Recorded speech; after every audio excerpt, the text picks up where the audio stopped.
Good morning everyone. Today we will start with your chapter number 5th, which is simple equations. Now what do you understand by the word equation? अगर मैंने लिखा x plus 4, is this an equation? No, this is an expression.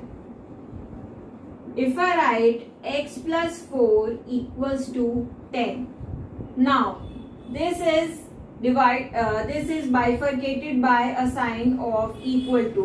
किसका sign है ये? Equal to का sign है. So two expressions connected by an equal to sign are known as equation. Fine.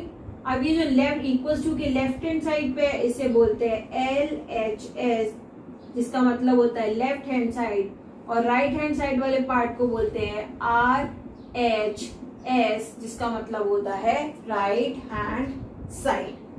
This is all you need to understand in the introduction part. ठीक है, अब क्या करना है आपको? क्वेश्चन सॉल्व करना है. अब मैं क्या करूंगी, मैं आपको सीधे एक्सरसाइज सॉल्व करवाऊंगी, और जो एग्जाम्पल्स है 5.1 से पहले वाले जो एग्जाम्पल्स है वो आप खुद से सॉल्व करोगे. We will start with exercise 5.1, question number 1, first part. 5 added to 6 times a number p is 17. 5 added to, क्या ऐड करना है? 5. किसमें? 6 times a number p. Times मतलब multiplication. If you add 5 with 6 times a number p, you get answer as 70.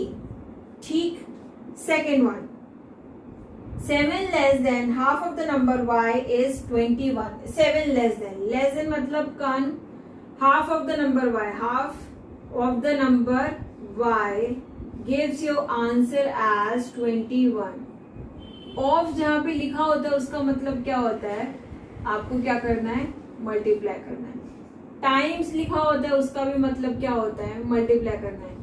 6 times p मतलब multiplication, half of y मतलब multiplication. Third one, 32 is 8 more than 4 times the number n. 32 is 8 more than 4 times the number n. Times मतलब वापस से multiply करना है. 32 is 8 more than 4 times the number n. Fourth one, 5 times a number z increased by 2 gives you answer as 12. 5 times a number z, times मतलब multiply किया, increased by 2, increase मतलब add करना है. क्या आ रहा है आंसर आपका? 12. Next one, 2 times a number n, 2 times a number n decreased by 3, इसमें से 3 माइनस कर दोगे, gives you answer as 15. 2 times a number n decreased by 3 will give is equals to 15. क्या करना है तुम्हें? जो तुम्हें लैंग्वेज में दिया हुआ है उसे समझना है और फिर उससे क्या करना है? स्टेटमेंट बनाना है. अभी हम एक्सप्रेशन से, इक्वेशन से स्टेटमेंट बनाएंगे तो आपको समझ आएगा. In next question what you have to do, check whether the equations given below is satisfied with the value given in the brackets. satisfy का मतलब क्या होता है? जैसे फर्स्ट क्वेश्चन में दिया है 3p plus 1 is equals to 8 and the value of p is given as 0. satisfy करने का मतलब अगर p की वैल्यू मैं यहाँ पे 0 रखूं, ठीक, अगर मैं p की वैल्यू 0 रखूं तो LHS RHS के बराबर आना चाहिए. कैसे करते हैं देख लेते हैं. लेफ्ट हैंड साइड देखते हैं. लेफ्ट हैंड साइड क्या है? 3p plus 1. Now put p equals to 0. ठीक है, तो p इक्वल्स टू 0 पुट करेंगे. 3 मल्टीप्लाइड बाय 0 प्लस 1. ये कितना? 0 को किसी से मल्टीप्लाई करोगे आंसर आएगा 0 प्लस 1 कितना बना? 1. अब RHS कितना है? 8. क्या LHS RHS के बराबर है? Left hand side is not equal to right hand side. Therefore the value given in the bracket does not satisfy the equation. लिखोगे आप यहाँ पे statement, the value that is p equals to 0 does not satisfy the equation. इसका second part देखो, थोड़ा ज्यादा clear होगा. m plus 9 is equals to 13. Second part is m plus 9 is equals to 13 और m की वैल्यू तुम्हें क्या दे रखी है 4. ठीक, लेफ्ट हैंड साइड पे क्या है m plus 9 जो इक्वल्स टू के लेफ्ट हैंड साइड पे एक्सप्रेशन है वो लेफ्ट हैंड साइड का एक्सप्रेशन हो गया. Put m equals to 4. तो m की वैल्यू जब तुम 4 रखोगे तो LHS क्या बन जाएगा 4 plus 9. 4 plus 9 कितना होता है 13. RHS कितना है तुम्हारा 13. सो LHS is equals to RHS. Therefore, the value m equals to 4 satisfies the equation. Equation satisfy करने का मतलब ही यही है कि लेफ्ट हैंड साइड में जो है वो राइट हैंड साइड के बराबर वैल्यू आ जाए. 8 विल बी इक्वल्स टू 8. जैसे यहाँ पे आया था 1, यहाँ पे आया था 8. 1 will never be equals to 8 but 13 will always be equals to 13. We'll do the next part of this question, part number 3rd and 4th. Third part, 4y minus 1 is equals to 15. y की value क्या दी है आपको 3. ठीक है, LHS क्या करेंगे put y equals to 3. LHS लिखो. LHS में क्या है 4y minus 1. y की जगह क्या लिख रहे हैं 3 minus 1. 4 3 is 12. 12 minus 1 is 11. ठीक, राइट हैंड साइड पे आंसर कितना हुआ दिया हुआ है 15. क्या LHS RHS के बराबर है? No ma'am, LHS is not equals to RHS.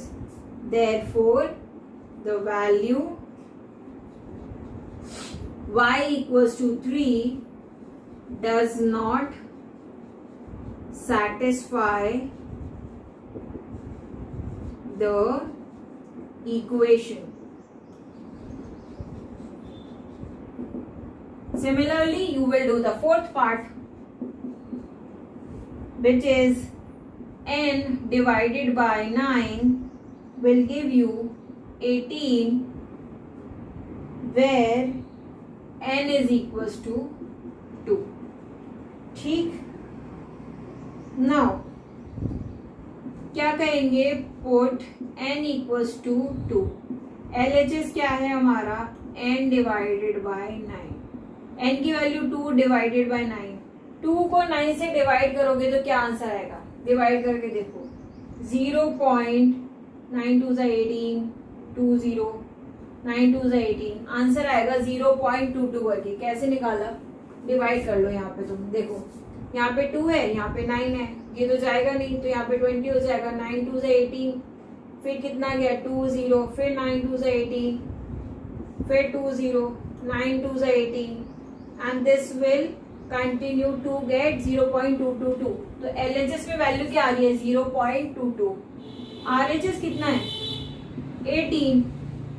LHS is not equals to RHS. Therefore, you will write the statement the value n equals to 2 does not satisfy the equation. क्या करना है तुम्हें? यहाँ पे जो वैल्यू दी हुई है variable की, वो वेरिएबल की वैल्यू पुट करके LHS निकालना है. अगर LHS RHS की इक्वल आ रहा है तो वैल्यू सेटिस्फाई करती है इक्वेशन, और अगर LHS RHS के इक्वल नहीं आ रहा है तो वैल्यू सेटिस्फाई नहीं करती है इक्वेशन. इस चीज का आपको ध्यान रखना है. Moving forward to question number 3rd.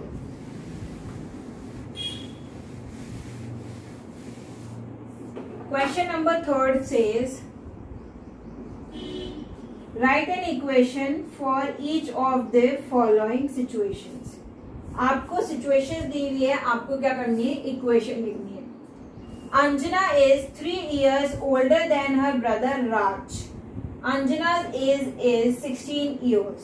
ठीक है, अंजना की एज 3 साल ज्यादा है अपने ब्रदर राज से, और अंजना की एज कितनी है 16 ईयर्स। तो what will do is let us take the age of Raj be x years. हम मान लेंगे कि राज की एज कितनी है x। Now Anjana is 3 years older than his brother. Older मतलब बड़ी है, राज की एज कितनी है x और वो उससे 3 साल बड़ी है, और अंजना की एज कितनी दे रखी है 16 साल। ठीक, so this will be your expression. देखो अंजना अपने भाई से 3 साल बड़ी है और अंजना की एज कितनी है 16 ईयर्स। सो अगर हमने राज की एज मानी x और उसकी एज में 3 प्लस किया तो वो आएगी 16 ईयर्स। प्लस क्यों किया है? क्योंकि अंजना अपने भाई से बड़ी है। ठीक, second one, in a right angle triangle one of the angles other than right angle is twice the other. Remember that the sum of 3 angles of a triangle is 180 degree. Take the smallest angle to be x degrees.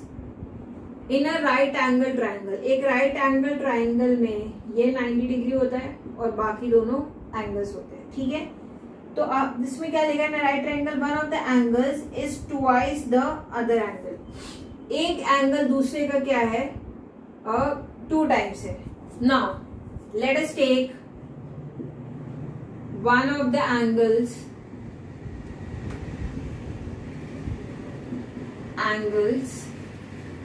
to be x degrees. अगर एक angle को मैंने x माना, therefore another angle would be 2x degrees. क्यों? क्योंकि बोला है कि one angle is twice the other angle, ये बना 2x। तो इसकी इक्वेशन क्या बनेगी? x plus 2x plus 90 degree is equal to 180 degrees. क्यों लिखा? ये वापस समझो। In right angle triangle one of the angles is twice the other angle. One of the angle is twice the other angle. एक angle पहले वाले angle का 2 गुना है, तो अगर एक एंगल x है तो दूसरा एंगल कितना हो जाएगा? 2x. Third one, Geeta has 7 toffees more than 3 times the toffees Sunita has. Geeta has 13 toffees. Now let us take number of toffees with Sunita to be x. हम मान लेते हैं कि सुनीता के पास x टॉफीज है। अब Geeta has 7 toffees more than 3 times the number of toffees Sunita has. 3 times 7 more than 3 times. ठीक, and Geeta has 13 toffees. क्या बोल रहा है? Geeta has 7 toffees more than 3 times the toffees Sunita has. 7 more than 3 times. यहाँ पे पी ले लीजिए, आपको क्वेश्चन में पी लेने को बोला है तो इसे पी ले लीजिए। कुछ भी एक्सप्रेशन ले सकते हैं, that will not cause your problem. 7 more than 3 times the toffees Sunita has and also Geeta has total number of 13 toffees. तो इससे हम निकाल सकते हैं ये इक्वेशन। ठीक है, now moving forward to question number 4.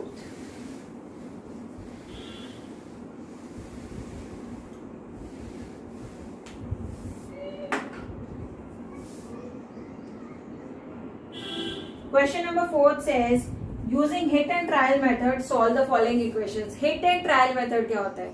जैसे तुम्हें कोई इक्वेशन दी हुई है, इसी में से ले लेते हैं 2m divided by 4 is equals to 1।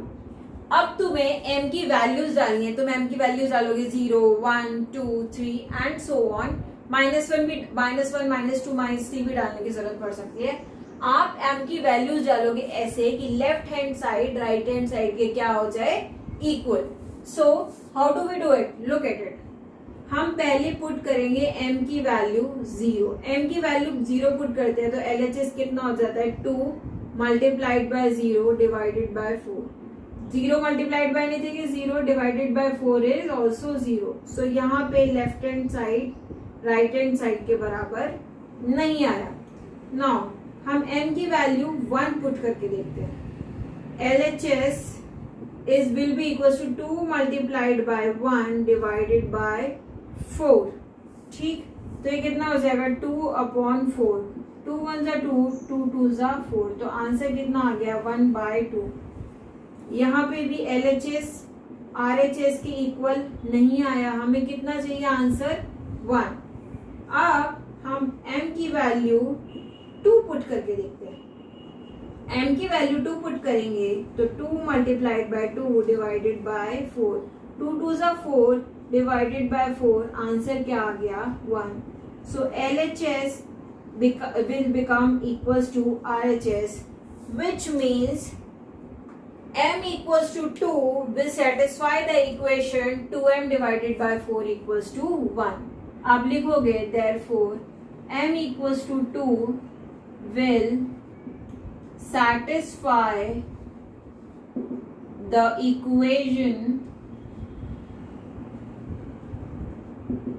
2m divided by 4 equals to 1। ठीक, I hope this is clear. Let's move forward to next part of it.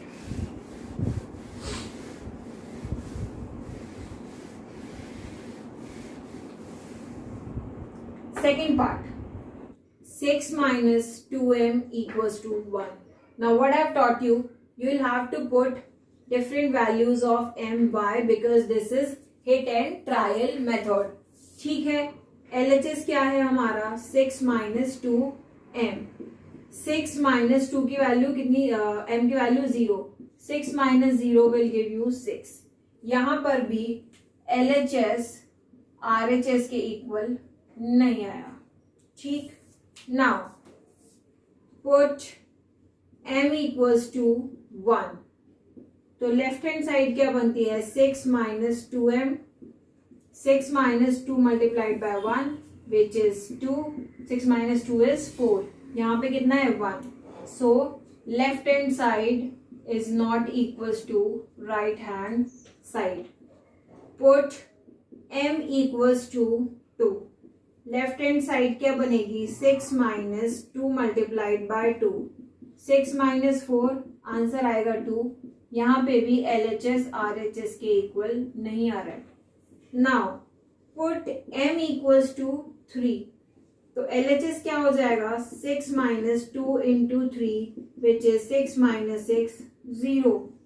LHS RHS के इक्वल नहीं आ रहा है। देखो यहाँ पे 0 आ गया, यहाँ पे 2 आ गया। तो क्या अब जो आपको आंसर में दे रखा है कि अगर हम m की वैल्यू 3 लेंगे तो आंसर आ जाएगा, नहीं आएगा। यहाँ पे आंसर आ रहा है 0, हमें चाहिए 1। तो हम क्या करेंगे, this is a tricky question, और and if the authors have given this question thinking कि ये right question है आपके लिए, so this is not a right question। इसमें फिर आंसर आएगा फ्रैक्शन में।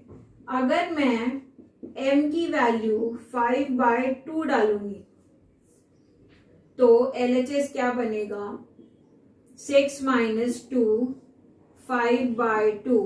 ठीक, 2 से 2 कैंसिल आउट, 6 minus 5 1। अगर मैं m की वैल्यू 5/2 डालूंगी तो मेरा आंसर आएगा 1।